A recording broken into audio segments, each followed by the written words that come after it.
Hey everybody, Peter Zeihan here, coming to you from the California coast. It is the 28th of February, and the news today is that Israel's ambassador to the United Nations has announced that because of ongoing Russian changes in policy both in Ukraine and the Middle East, Israel is going to start providing a degree of military aid to the Ukrainians to help fight off the Russians. Specifically, he says that early warning radars are now being shipped to Ukraine, so Ukraine can get some advanced notice of when missiles and drones are incoming. Let's start with the caveats, because the details provided from the ambassador were somewhat limited. We don't know exactly what systems, and we have no reason to believe at the moment that this is the Iron Dome system, which is world-renowned. For those of you who are not living and breathing the details of the Gaza war, the Iron Dome is a combination of radar and interceptor system that is designed to hit short-range ballistic missiles and drones, and especially swarms of both of them. And it has been broadly successful at protecting the Israeli population when Hamas and groups like it launched not just dozens but hundreds of projectiles and missiles and drones into Israeli civilian areas.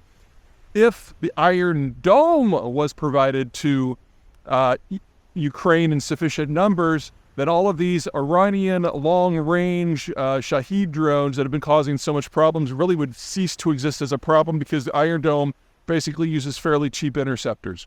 Okay, we don't know if it's that, probably something significantly more basic. But why is this important?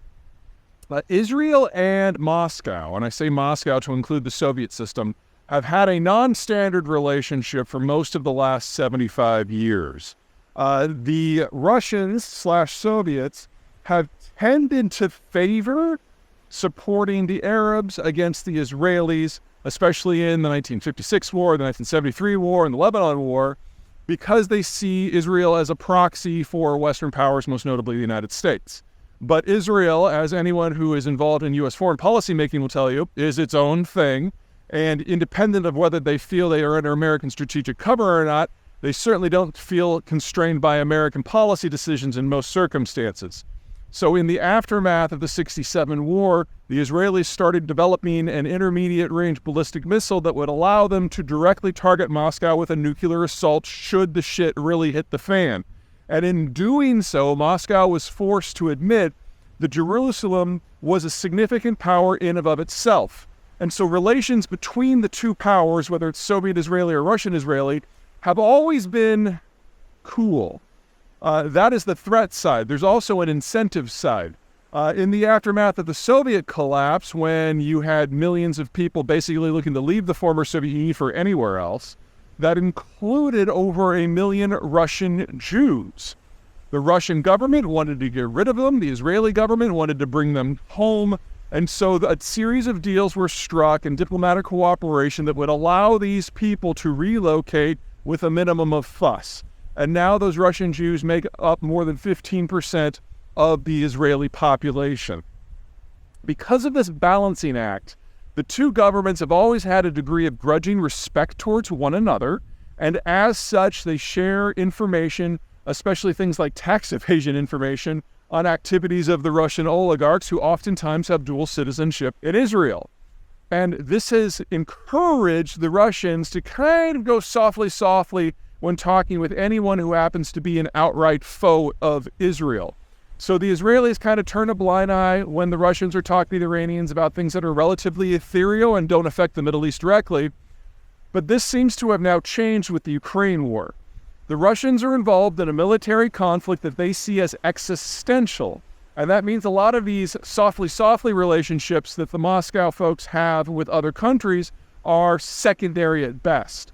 And so the Russians have started inviting groups like the Houthis, which had no international platform prior, to Moscow to talk about strategy. And in this week, the Hamas group is actually going to be in Moscow for the same reason. And for the Israelis, this is not a minor issue. This is an existential issue for them. So we now have the UN ambassador basically publicly declaring that the Russians are carrying out a genocide.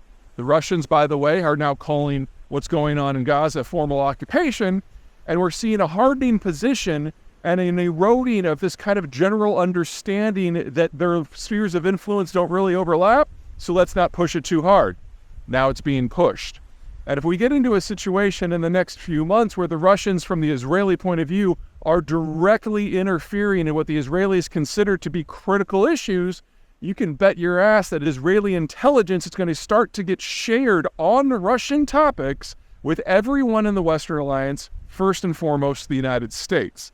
And that'll open up no end of opportunities for U.S. law enforcement on things that have nothing to do with the Ukraine war.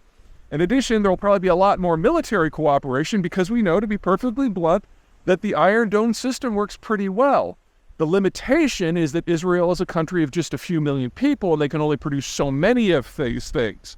But if you start putting Western money behind Israeli technological might, all of a sudden you can see a world where more of this stuff is produced and it can provide strategic cover for larger areas of the Ukrainian landmass. And all of a sudden, these hundreds of drones that are coming in every week might not matter nearly as much.